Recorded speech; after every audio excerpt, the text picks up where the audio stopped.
மருதாணி விதை பாருங்கள், காய்ந்திருக்கு பாருங்கள். இது மருதாணி விதை. இதை தூபத்தில் போட்டால் தீய சக்திகள் வீட்டில் அணுகாது.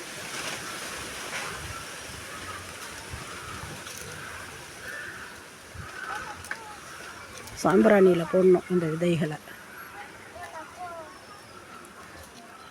வெள்ளி, செவ்வாய், சனி இந்த மாதிரி நாட்களில் சாம்பிராணியில் இதை போடணும். இதை போட போட தீய சக்திகள் அணுகாது. மகாலட்சுமி கடாட்சம் கூடும். வீட்டில் நல்ல செய்திகள் நடக்கும். பாருங்கள்.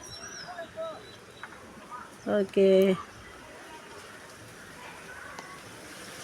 பாய், see you.